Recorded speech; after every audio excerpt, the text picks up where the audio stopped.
Hey, it's Alex Williams, the New Stack here at the Cloud Foundry Summit in Basel. It is the end of the conference pretty much. And I've had a chance to talk with Anouska Streets. Am I saying that right?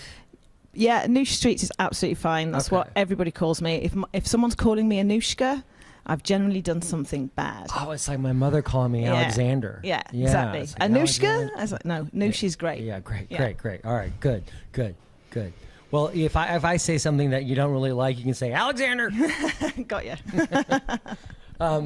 So I've really been enjoying the conference and getting to know the people here. And I'm always very curious about people and how they became engineers and how they became developers and how that affects kind of the way that they work now.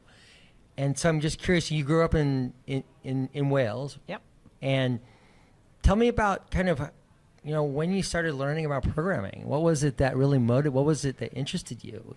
It's I was thinking about it earlier actually, and it's I grew up the oldest of 3 siblings, 2 younger brothers, and 2 parents who just completely didn't put any kind of limit or guidelines around what I should be doing. So if I was riding my bike, that was fine. If I was playing with dolls, that was also fine. I didn't do a lot of that, though, to be fair. And then when I was kind of in junior school, they bought a BBC Micro computer. I don't know if you'll remember it.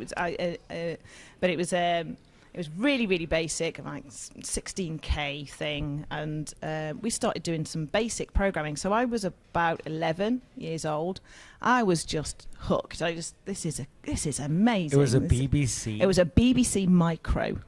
It was made by BBC.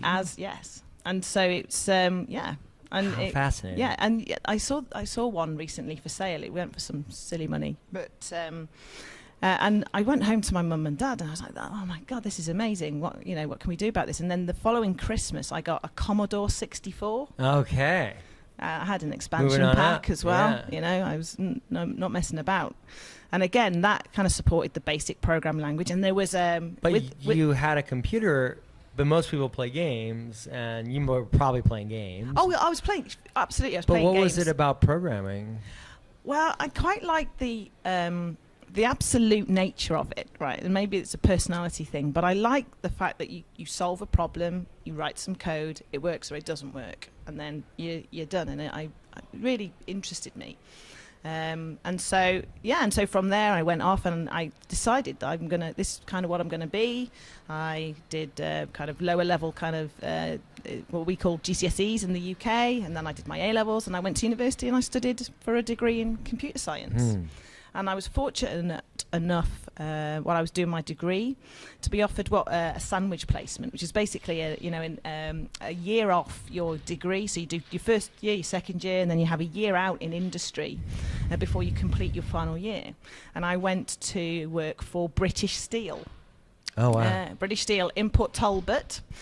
So Port Talbot was where they filmed Blade Runner, the original Blade Runner. Wow. Really moody, really impressive kind of place. And I went to work there for a year and work on the systems there as a what we call a sandwich student. A kind of a sandwich student. I was sandwiching my first and second year and my end year, and that's the sandwich here. That's the sandwich. It's the meat in my the bread. Yeah, exactly. Yeah. And it was amazing, and I got on really well there, and I was offered a position. So they said, you go away, you finish your final year, and we will offer you, you come back and work for us when you're done. And that was it. I was in. My foot was in the door, and I never looked back. And I kind of worked there as an engineer, and at the time, that was all kind of COBOL. Right? Mm-hmm. So this was all kind of COBOL, Kix, DB2, amazing, JCL Dex, and writing that kind of at the time writing pricing systems for steel. It was genuinely quite interesting. It sounds dull, but it was really interesting. I met my husband there. Okay. So it was great on many levels. And then I kind of progressed. I think this was a while ago now, but the IT department there was outsourced.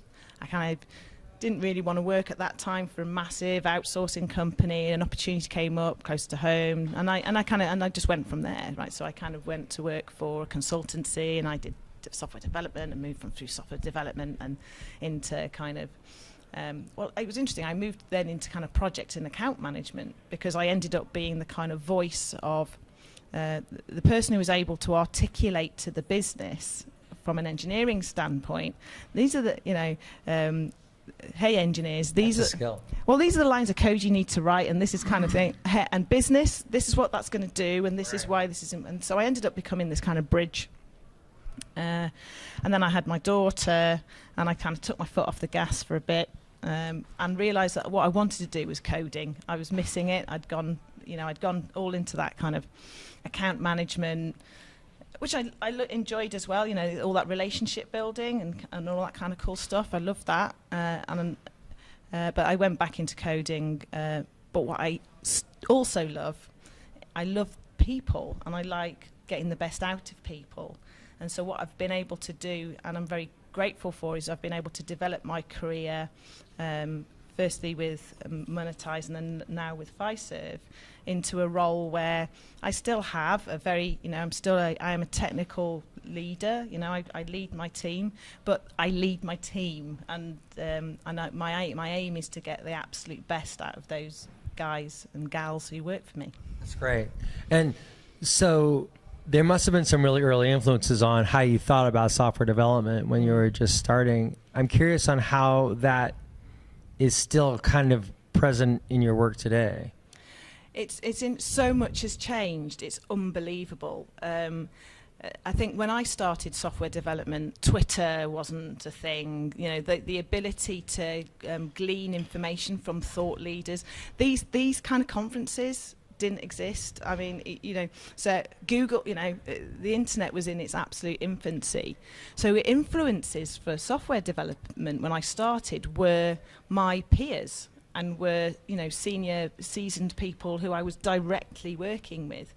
And that's evolved and changed massively now in the last kind of 3, 4, 5 years, to actually getting those influences externally and being able to then feed that back into my team that way. But I also learn so much just from my team as well, who are also engaged in this same community, following different people, reading different books, going to different conferences.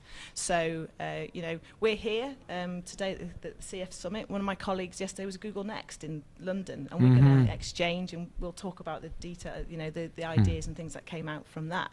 So it has changed. It's changed a lot. But I still learn from the people I work with, probably way more than I learn from books.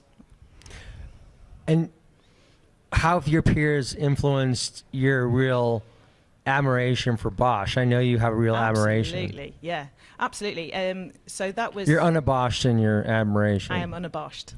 Absolutely, very good. I have a way to say that if you might not have known. Well, that came again though. This is why this summit is so great, because we've been coming to the summit now for 3 years. And what it does, it kind of lights little fires in us every time we come. And it was when we came to 3 years ago. So we knew about Bosch, and we kind of knew it was a thing, and we knew it could potentially be useful. But I think it was one of the talks.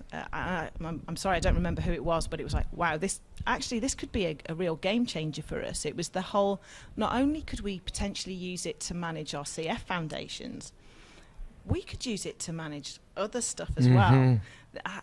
You were saying that, and I remember in the discussion you were saying that you find uses for Bosch outside of what you originally intended. And that wasn't an idea. That wasn't my idea. That was an idea. That was something that and I've got 5 of my posse here with me today, and it was one of those guys who said, "Hey, we could do this." So he had a spark lit under him from the conference. He brought it back home, and we also engaged with the guys at Engineer Better, so Dan Young and Dan Jones, to give us some kind of help and training and coaching around it, because, and I think I've made this point before, it's day one for Bosch is pretty tough, and I think when we started looking at it, it was it was kind of better than it had been at the start, and it's even better now. And I see that today they announced that there's through Pivotal they've actually released a Bosch training course, which is fantastic. But we actually engaged with Engineer Better to help us with that. But yes, we're massive fans, and like I say, we've got a relatively small team now able to run all of our Cloud Foundry foundations and quite a significant portion of our tool chain as well. It was an interesting discussion because there was a little bit of back and forth. Frederick Lardenois of TechCrunch was moderating the discussion. Yeah, and there was discussions about kind of opinionated environments, and you then spoke to Bosch as an architecture really that allows you to kind of do a lot of different things as you were just explaining. But other people have different points of view entirely. Yeah, I think it's interesting when you talk about opinionated platforms. I think a really good. I did a talk yesterday actually on why we moved from one language to a whole other language, and we moved. What language? So we moved from Scala. We were using Scala and Akka framework, and for several reasons we moved to Java and Spring Boot.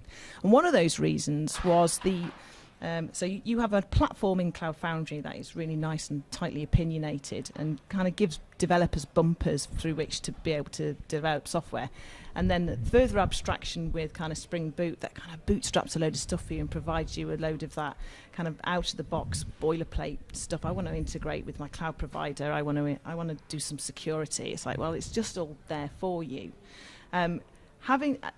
And this is where the kind of the tension points come in, right? So you've got your developers who feel sometimes that having that tight constraint around, being almost told how to do stuff is frustrating because maybe I want to do something some other way.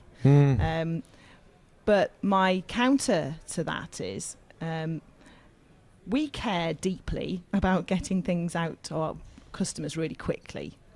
Okay. Right? That's why we exist. Who are your customers? Well, banks, large financial services institutions, typically. But who are the customers inside those banks? So, and then you're talking about end consumers, right? So, So now we're talking about, you and me, right? So we're talking about money, right? And we all really care quite deeply about what happens to our money. Yeah. Yes. I was going to look over at Judy because. This will get her interest. And the thing is now, technology is changing in such a way that, and consumers are smart now as well. Consumers know that there's some new cool technology that I would really like to see. Like, I'd like to take advantage of that right now. Abby spoke yesterday in the keynote about how she's just switched banks. She's just moved from her current kind of old bricks and mortar bank to a completely digital native bank. She's done that. And so, people will vote with their feet. Yeah. So we have to keep that kind of end user experience front and center. So my counter, taking a slightly whizzy route through your question, is the reason that opinionated platforms and opinionated ways of doing software is so important is that we can get that change out to those customers really quickly and really safely. And frankly, as a software engineer, that's what I want more than anything. I like fun, right? And I like to play, and there's a time and a place for that. But I also get nothing of a bigger kick than actually seeing the fruits of my labour being used in production and getting real feedback from customers. So it is a double-edged sword, and I get it, right? And it's the whole kind of Kubernetes versus Cloud Foundry thing as well, right? It's kind of, do I want the kind of ease of development experience, but slightly more constrained way of working, or do I want to be able to, really lift the hood and work out how all that stuff's going to work? We've got 24,000 associates in Fiserv. There will be what's an associate? So people who work for us, our colleagues. A significant number of those work in software development. Oh, really? Yeah. And so, if we're looking to build and get this platform adopted throughout the Fiserv organisation, we have to be able to drive adoption through developer experience. Right. So Domain gave a fantastic talk yesterday about digital transformation and the kind of secrets to digital transformation. And one of the things she came up with and explained was, product all the things, right? So this platform that we're building is a product, and our customers are absolutely our end customers, and that's the end goal. But we need to be thinking about our developers as well, and making sure that developer experience is absolutely best in class, so that we can get stuff out the door really quickly. The developer experience is always there, right? I mean, when you're in your earliest days of development, the developer experience was, a monumental challenge in many ways, but it was also just liberating, wasn't it? Absolutely, and I think, and I get it, right? There's an element of wanting. There's two flips to the coin, right? So I want to get stuff out there really quickly. So the easier it is for me to do that, and the lower the barrier of entry, that's awesome because I'm getting my feedback. But at the same time, there is part of any engineer who does want to be able to lift the hood, and does want to be able to have a play. Tinker. And that's kind of, and that's part of my challenge, is making sure that from a platform engineering point of view, I'm keeping it fresh, we're keeping it interesting, and it's not just, guys aren't just kind of building out, boilerplate business services. And there's ways we can do that. There will be different types of problems that we're going to need to solve, and we do team rotation, and we'll do different things to kind of keep the team interested and engaged. Now, through that, then you have to think about a lot of things. You got to think about the architecture that you're using, the platforms you're using Cloud Foundry. You got to think of choices like what might be a better kind of data store, or to replace it. You got to think about, are we going to run all this up? Are we going to run on premise? Are we going to run through cloud services? And I wonder about that kind of, those challenges that that you're facing every day, and how kind of your earliest influences in developing software are affecting that. So what I quite like the idea of, just if we're going to change something big, let's change one thing at a time. Yeah, that's kind of a bit one of a task rule. at a time. Obviously there's a lot of parallel activity going on, but let's just do one big thing at a time. But also an acceptance that you do the best you can with the tools that you've got at a given point in time. And that tomorrow, I'm going to wake up tomorrow and there'll be some new thing that's announced that could solve one of my problems for me, probably better than the one I've implemented right now. And then we have a conversation about what's the return and investment of me continuing to operate the tool that I've got now, or the piece of software that I've got now, versus ripping that out and replacing it with the next new shiny thing. If I was replacing the next new shiny thing every time the next new shiny thing came out, it's not sustainable, right? And so you'd lose, and people would lose trust in you. Absolutely. And so we built a platform from the ground up based on the tooling and the technologies and that were appropriate and correct at the time for us. It wouldn't necessarily be right for everybody, but it was right for us. And then immediately, the next day, it's wrong, right? The next day, it's something's come along and it's no longer a relevant or valid technology. And you're like, But it just, I said yesterday, software development is an act of relentless compromise, and at any point in time, your architecture and your system is a bit wrong. Yes. And it's like, it was right today, and I'm waking up tomorrow, and now it's a bit wrong. And it's it's not quite where I wanted it to be, and everything's a little bit, but that's okay. And I kind of actually just accepting that that's okay. Right. Yeah. And getting to a point where you understand what your total cost of ownership of all these things is, and working out when is a good time to make that call. And we made that. We've done that a few times. We decided to flip languages because we understood that the total cost of ownership of the current model it had gone beyond that inflection point where we knew we needed to do something about it. Equally, we moved from one cloud vendor to another cloud vendor.